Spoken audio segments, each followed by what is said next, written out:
This news program is proudly brought to you by Paradise Foods, celebrating 90 years in PNG.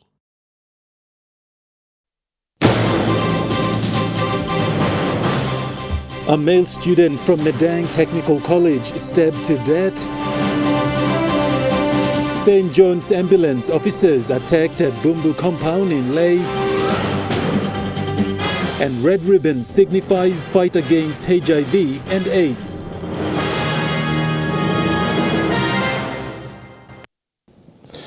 A very good evening. This is Sunday's News. I'm Godwin Eki. Thank you for joining us. A second-year male student from Medang Technical College in Medang was killed after being stabbed by thugs from the nearby Gov Store settlement around 8 p.m. on Thursday night. This happened just 2 days after a grade 9 student from Good Shepherd Secondary School was brutally attacked and almost lost his life along Medang's North Coast Road.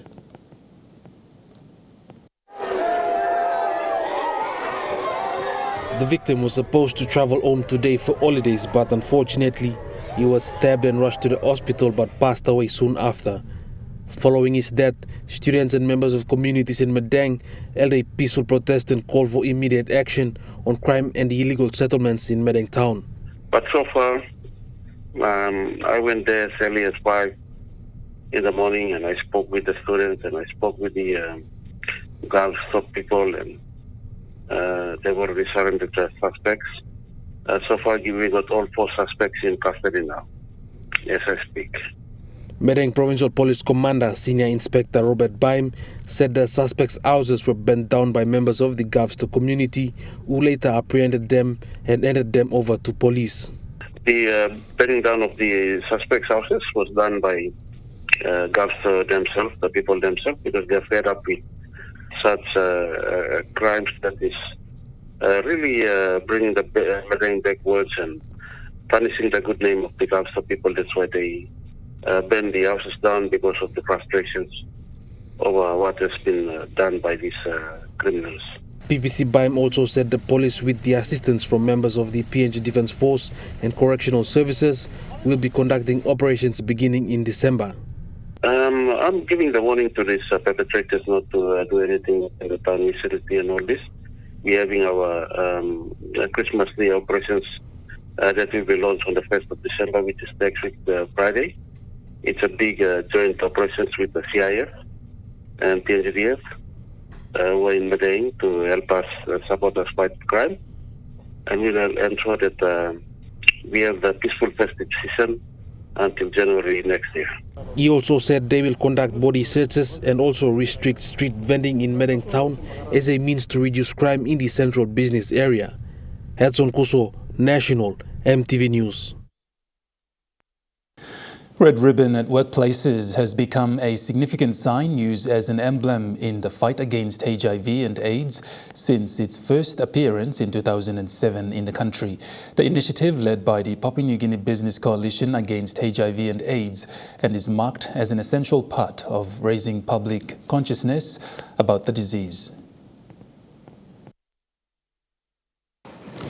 The Red AIDS ribbon originated in 1991 during a period of intense stigma and limited treatment options for HIV. The red ribbon was chosen for its symbolic connection to blood and passion, embodying anger, love, and compassion.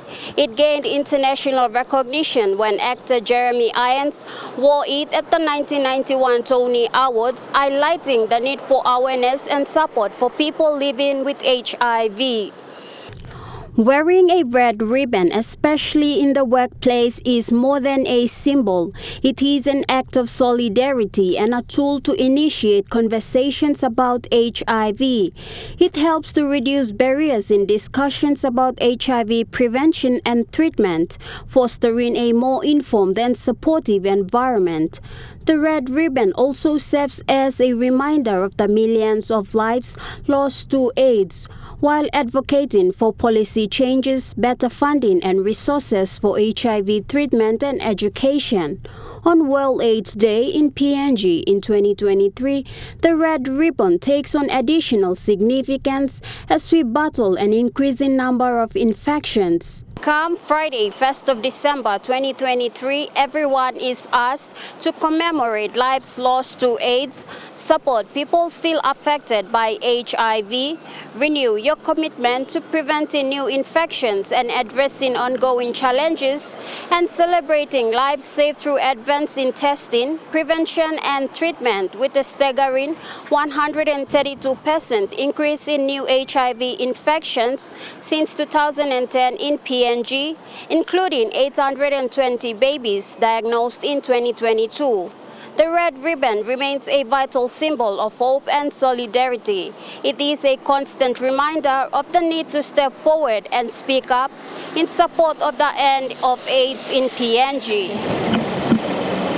Gladys Gila, National Emtv News. With water issue becoming a norm for residents in the nation's capital, Water PNG released a statement to the newsroom highlighting contributions to this predicament. We get our water. We have water problem all over. Low water pressure or no water in villages and settlements is attributed to one common problem. The majority of the residents in villages and settlement communities do not pay water bills. This is the statement emphasized by Water PNG following this newsroom's inquiry into the water issues faced by residents in the Vabukori and Taikone areas. This is how we get our water in this community here, from the drain. Water PNG expressed that although few genuine customers do pay bills, they are affected by low water pressure or no water at all due to multiple illegal connections upfront that deplete the water before it reaches the billed customers.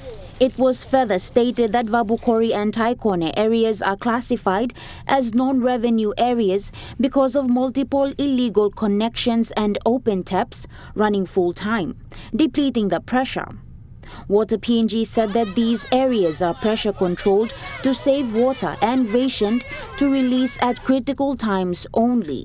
It is further elaborated that such is a common problem not only in Vabukori and Taikone, but all village and settlement areas like Morata, 8 Mile, Baruni, 9 Mile, and 5 Mile and 6 miles. Water PNG noted that the only paying customers after Gabutu High areas are Kila Barracks and Sevesa Morea Primary School.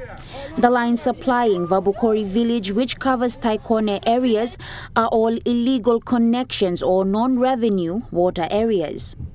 Water PNG revealed that they also note from the recent demolition of the settlement by NCDC opposite Konedobu Park that there were a lot of illegal connections exposed. Our team has repaired and disconnected the leaks, but the settlers have now relocated to the park and there are high chances of connecting back illegally.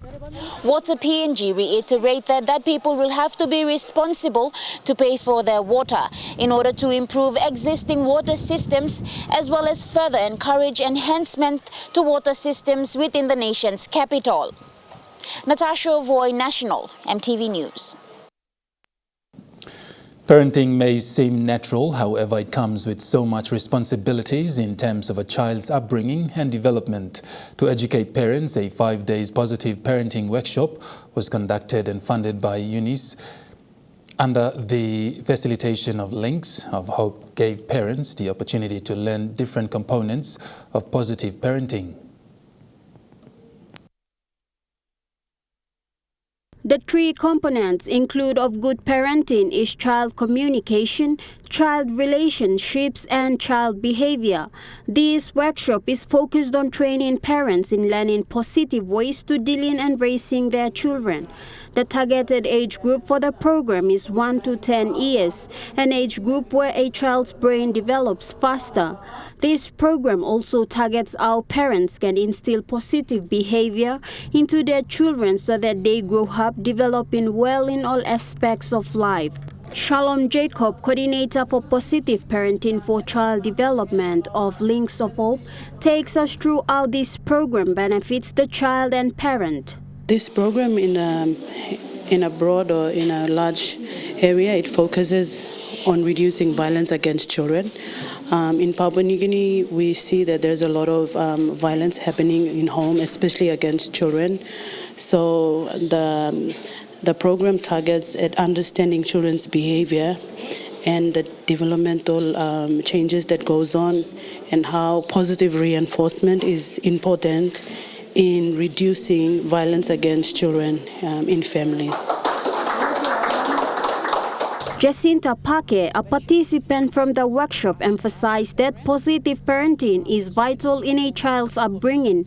The 5 days workshop has helped her identify areas she failed as a parent and what she can do best for her children. She brought to light that many parents encounter difficulty with their children because they lack the ability to listen to their children, and there is no quality time between the child and the parent. Gladys Kila, National Emtv News. National Emtv News continues after the break. Stay with us.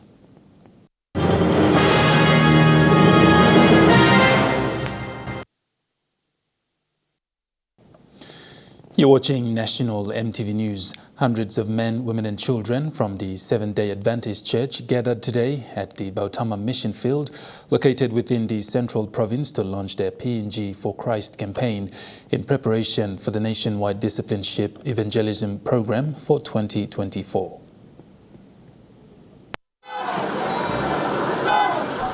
The event saw hundreds in a motorcade from Mosby Northeast, West and South districts in the nation's capital flood to Bautama, chanting mainly PNG for Christ and I Will Go as a mission stance mantra. I will go! Expressing that the program is hosted by the Seventh-day Adventist Church, the director for Sabbath School and Personal Ministry from the PNG Union Mission of the Seventh-day Adventist Church, Pastor Nathan Kaipu, elaborated on the purpose of the gathering. The recent Blood Display Empowerment launching program, we want to empower our 13 districts in our local conference, as well as 127 organized churches, so that PNG for Christ is not for Seventh-day Adventist Church only. Set to take place on the 24th of April to the 12th of May next year, Pastor Kaipo explained that the program will be held nationwide, with the main guest speaker, President of the Seventh-day Adventist Church General Conference, Ted Wilson, will be based in Jiwaka, whilst the program runs throughout the country. Pastor Kaipo elaborated on the theme of the program, which is Revelation of Hope. And the world that now we are living, people are stuck in chat long leadership crisis, people are stuck in chat long social downfall, economical crisis, all areas people are going chat long big crisis. That's why theme people are the revelation of hope, because we want to give hope to the community who will work die.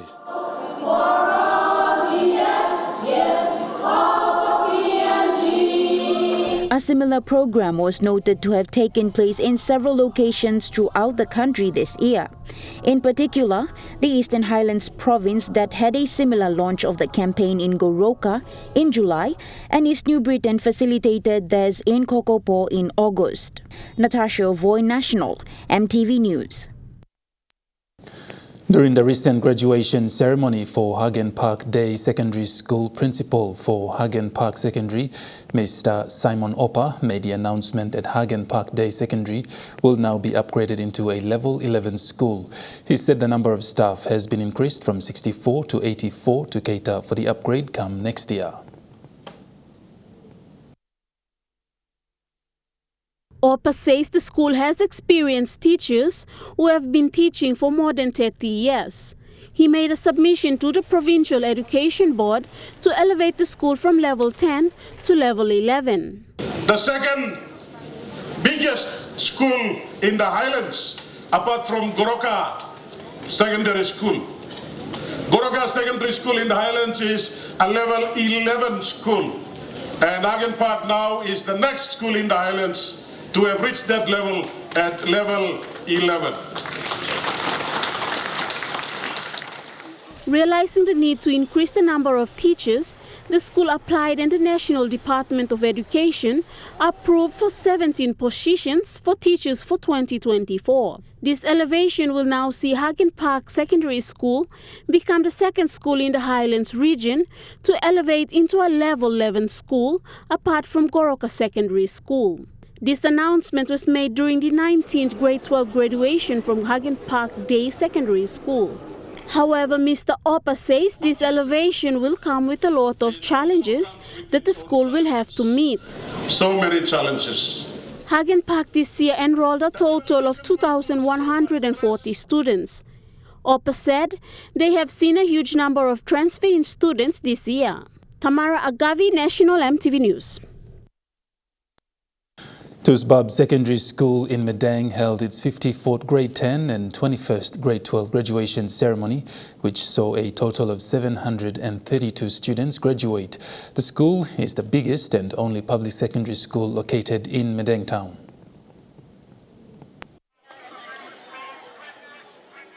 Tusbab Secondary School Principal Mr. Alphonse Igag highlighted to the parents that Tusbab is unique, citing the school has been using its own initiative to support education activities in the province, which was supposed to be carried out by the Education Division. The Los Angeles elections, Tusbab, Mr. using own funds, the facilities program, working grade 11 and grade 9 selections. Now, me comes the player, 12 players now. Since me come here, this will work. People only me on Tusbab, and the teachers from me, and people make him without any support from provincial administration or division of education. People using own funds from people and making this will work the province.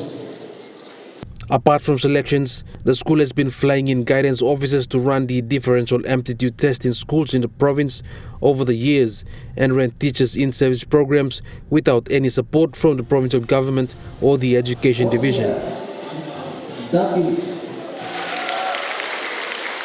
The school has also been assisting the Catholic Education Agency to register newly established schools in the province, and they have also assisted the University of Technology and Divine Word University by offering matriculation services for school dropouts on behalf of the universities. Selection, I'm saying, come in long sole responsibility of Tusbab. That's why, all Papa Mama, this plus school, every sanab, long representing UPLA. Where government and sought this black school and sana. Long makes you also from beginning, you got space for grade 9, you got space for grade 11. And more contributions from UPLA along this province. The principal is calling on the provincial government to take this seriously and assist in supporting the education sector in the province. He further appealed to the graduating students who will be selected to study in tertiary institutions to be good ambassadors of Tusbab, and he encouraged those who do not get a placing to utilize the matriculation services offered by them to upgrade their marks. Edson Kuso, National Emtv News. National Emtv News continues after the break. Stay with us.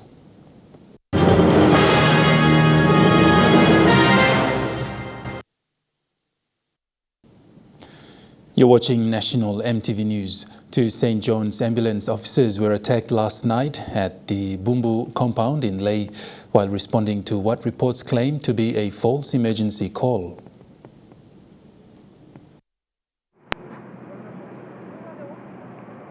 Ambulance officers Douglas Vanua and Victor Ombo were responding to an emergency call at the Bumbu compound in Leh City when they were approached by a male assailant with a hammer who proceeded to smash the ambulance. Fortunately, the ambulance was able to escape the scene. It's believed that the attacker made a false call to the ambulance service, luring the ambulance to the scene where the incident took place. These reports are supported by the community who have come forward with information that the attacker made the call to the call center.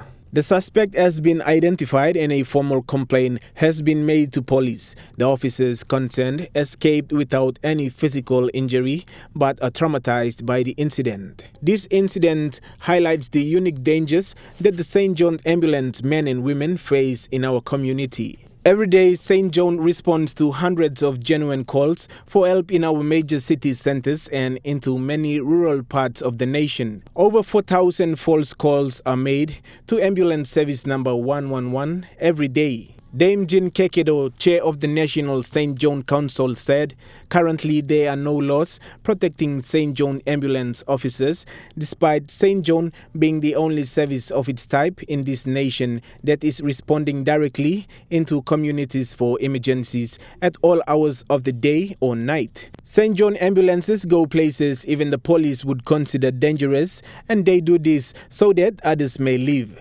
Louis Maingu, National Emtv News. In a rare occasion yesterday, more than 1,000 vibrant and committed pathfinders and ambassadors of the Seventh-day Adventist Church coloured up the Pacific Adventist University grounds in Port Moresby. Adorned in their respective uniforms with an air of confidence and gratitude for what seemed a long and hectic year, yesterday saw about 1,154 ambassadors and pathfinders in Moresby's Northeast District receive pins in their various classes. This took place in a mass combined Moresby Northeast District Pathfinder and Ambassador Investiture program, which is usually carried out in local Adventist churches annually.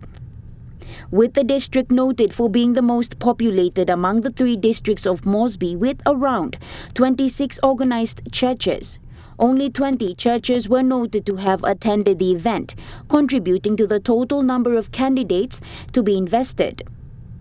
While the ambassador group, which consisted mainly of young adults from the ages of 16 to 21, had 9 participants, the Pathfinder group, which consisted of ages 10 to 15, had 1,145 participants.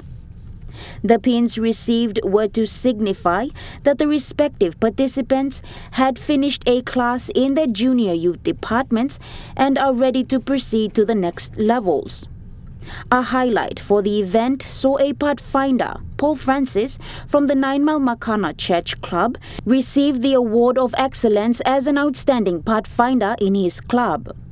In his address to the congregation, the Director for Sabbath School and Personal Ministry, Pastor Nathan Kaipu, reminded the adorned participants that the pin they had received represents Christ, the character to whom they ought to represent.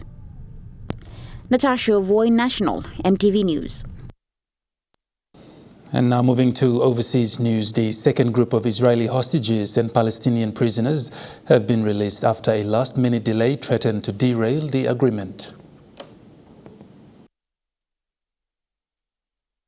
The IDF says 13 Israelis and 4 Thai nationals were transferred to the Red Cross late on Saturday and then taken across the Egyptian border. Hamas initially delayed the exchange for several hours, claiming Israel had violated the terms of their 4-day ceasefire deal by not permitting as much aid into Gaza as promised. The IDF says the exchange of hostages is a complex event and every returning captive is being interviewed. Each and every one of the released, we meet with them, collect all the information from them, interrogate them. Each of them is a whole world. Some of them have memory, some not, and therefore we find from each one exactly what they remember, what they saw, what they learned. With the hostages secure, Israel has now released 39 Palestinian prisoners, including 6 women and 33 children. Large crowds gathered to celebrate the return of the prisoners, chanting "God is great," as a Red Cross bus carrying them arrived in the West Bank.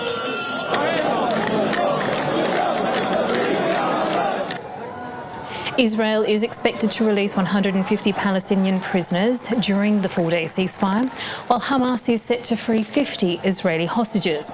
With the fighting paused, another 200 trucks loaded with supplies were able to enter Gaza, along with fuel and cooking gas. I'm speaking to people here in the south who've come out of Shifa Hospital with serious injuries, and they give a sense of just how desperate the situation is there for people. No water, no food, no shelter. And of course, here in the south, it's about people taking this moment of respite just to see family members or to look for family members. The Ukrainian capital, Kyiv, has been hit by what authorities are calling the largest drone attack since the war began last year. The illumination of Kyiv's air defences, trying to keep out wave after wave of Russian drone attacks. It's a desperate 6-hour game of search and destroy. An assault designed to exhaust and overwhelm. Even when they're intercepted, the debris can still be a threat. Ukraine has resisted Russian attempts to target infrastructure before, but they still take a toll. The blast was very powerful. It even blew out the entrance metallic door.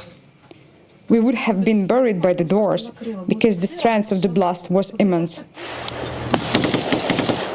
In the northeast Luhansk region, there are still hard-fought gains and losses. It's the story of the 700-mile front line.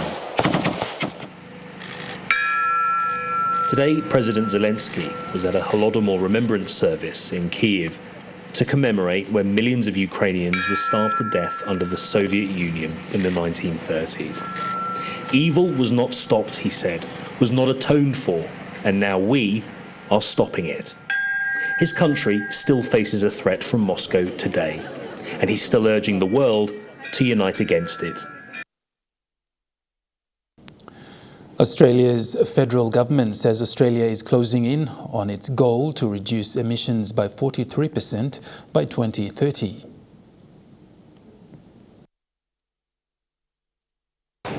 According to new analysis set to be released to Parliament this week, Australia's emissions are projected to be 42% below 2005 levels by the end of the decade.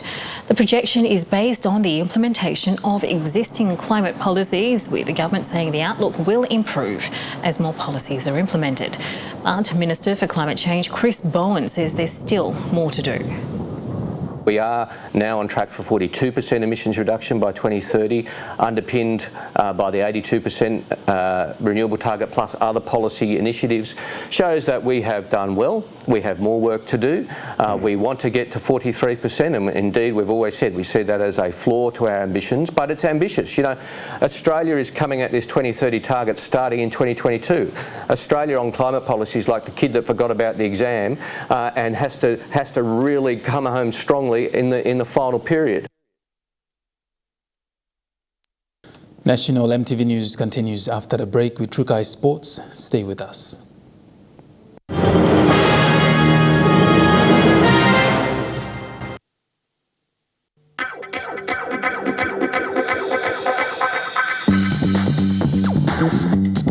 Trukai Sports.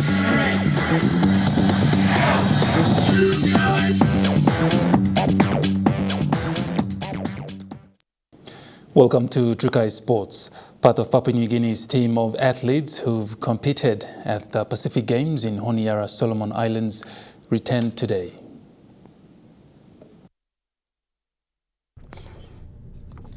Arriving today at the Jackson's International Airport were the Papua New Guinea team of athletes that competed in the men's and women's volleyball, basketball, rugby sevens, golf and swimming games. Family gathered at the arrival entrance to welcome home their loved ones. It's all about the country, yeah. Represent the country and wanna like Mipla goya, mipla training hard straight, na mipla make something just low kissing goal. Mipla been like winning goal, but mipla claiming goal, but unfortunately we fall short. Mipla kiss silver at all. And this is my fourth time to attend the South Pacific game, and so Solomon Islands, it's been a tough. Weather is. So I'm used to play golf and take part in golf, and then the competition is tough. Papua New Guinea's weightlifting team and champion Dika Toa arrived at the Port Moresby Jackson's International Airport yesterday. Claire Mauta, Trukai Sports. With the 17 Pacific Games underway in Honiara, Solomon Islands, PNG is in 10th spot in the Pacific Games gold medal tally with 4 gold and 25 medals in total. Leading well ahead is New Caledonia with 55 gold medals and a total of 126 medals in all. Australia follows with 28 gold medals and 55 medals in total. Tahiti stands in 3rd spot with 22 gold and 86 medal count. This is according to Solomon Islands 2023 medal tally. The one-month Eastern Papua Carnival kicked off last week with 20 male teams and 12 female teams, all from the Eastern Papuan region. This week is the second week of the tournament, with teams playing hard to be in the finals in a few weeks. Today we saw both Mayala FC and Gayala FC battling it out on the field for the round-robin games for next week's knockouts. EPC Director Naku Neabo said next week will be the final leg of the competition for the round-robin and they will move into the knockouts on the 4th week. He said despite the late preparations, they managed to register a good number of teams to participate. The main aim of the carnival is to attract sponsors to support the competition because most of the funds used are from the registration fees. The clubs that we expected to come to the top of each pool have filtered out and come to the top, like Mayala, former champions, Milsen last year's champion, and the teams, those teams have naturally found their way to the top of the ladder. So we're looking at a good finals coming up within the next 2 weeks. EPC has been in existence since 1978. Some of us were maybe at primary school, and it has not progressed in terms of the technical aspect of the game and with the community. If anything that we want with less team, we want to see that the standard of football to go to another level, and that's one of the main reasons why. Claire Mauta, Trukai Sports. Trukai Sports continues after the break. Stay with us.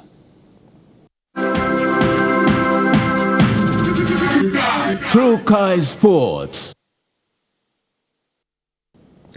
You're watching Trukai Sports. In the heart of Port Moresby, the Gimabo Kickboxing Club hosted the thrilling one-day kickboxing showdown at Tukarara today, drawing participants from 6 dedicated clubs for an adrenaline-fueled day of intense competition. PNG's 2-time undefeated kickboxing champion and international gold medalist Thomas the Spiderman Kagili expressed their mission to transform the mindsets of young men and women, steering them away from bad habits and building them with discipline and respect through kickboxing. Gaban focus on something. Gaban will busy. All stop on area blown. No, lulo youths nowadays him stop. Because Lomier me got experience. Me come out with like youths background Lomier. First me come out of drug, still. Because me come out of drug now still because me look most martial arts all about them respected them. Me compare him some sports them. I mean I'm alright, but martial arts him respect na discipline him stuff full 100% stuff inside. Barbara John, a determined young woman who fights in the 63 kg in the women's division, says kickboxing helps her to protect herself and her family. With unwavering determination, she stepped into the ring not just for personal empowerment, but to inspire other young girls to join this sporting discipline. Come training, take part in sports, kickboxing, just defend your led. Because now I'm CTM, no good plan. Can't still man full up. So just overcome training, let me some plus self-defense.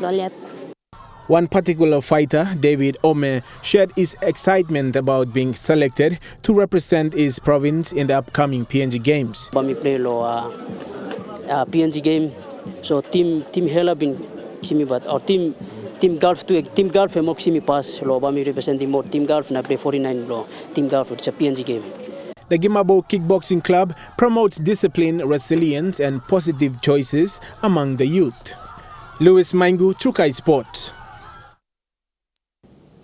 Moving to overseas sports in cricket, the Stars have ended their WBBL cricket campaign with a victory over Melbourne rivals, the Renegades, in a rain-affected match at the Melbourne Cricket Ground. Watched by a record crowd for a standalone game of almost 6,000 fans, the Stars were bowled out for 118. The Renegades were through their sixth over when rain intervened for a second time. With play unable to resume, the Stars were declared winners by 8 runs under the Duckworth-Lewis-Stern method. The game had no bearing on the composition of the WBBL finals. Courtney Bruce has been crowned the 2023 Liz Ellis Diamond Award at the Australian Netball Awards. The 29-year-old defender received the top honour for her stellar domestic and international seasons with the West Coast Fever and the Australian Diamonds. It's the second time Bruce has received netball's highest individual award. She was also crowned the International Player of the Year on a night Super Netball Stars boycotted the awards due to the ongoing CBA dispute. We're just hoping that we can get through this CPA negotiation and continue to fight for, I guess, fair pay and what we're looking for, but just to continue to grow the sport. We have an incredible sport that the world should see. Max Verstappen has claimed pole position ahead of the Abu Dhabi Grand Prix with a superb start. The Red Bull driver took his 12th pole position of the season. Australian Oscar Piastri will line up from third on the grid for McLaren, and Ferrari's Charles Leclerc is in second. It was a disappointing result for fellow Australian Dan Ricciardo, who didn't make it out of Q2 qualifying. He's in 15th for the final race of the season. That ends Trukai Sports. The Money Plus weather report is next. Stay with us. Trukai Sports.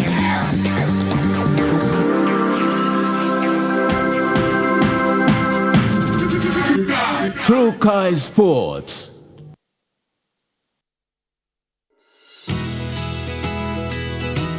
This weather update is proudly brought to you by Money Plus, with you always.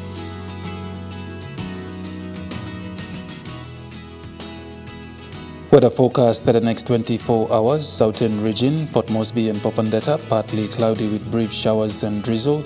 Daru, cloudy with rain showers and possible thunderstorm. Kerema, cloudy periods with some showers. Alatau, mostly fine, partly cloudy. In the Momase region, all centers partly cloudy with possible showers and drizzles. In the New Guinea Islands region, Lorengau, KVN, Kokopo and Rabaul, mostly fine, partly cloudy.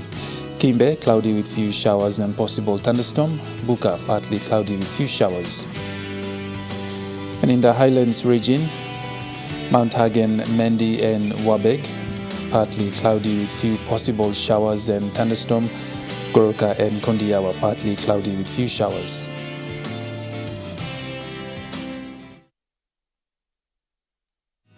The weather update was proudly brought to you by Money Plus, with you always. And that wraps up the news, sports and weather for Sunday, the 26th of November 2023. From all of us here, pleasant viewing. Good night.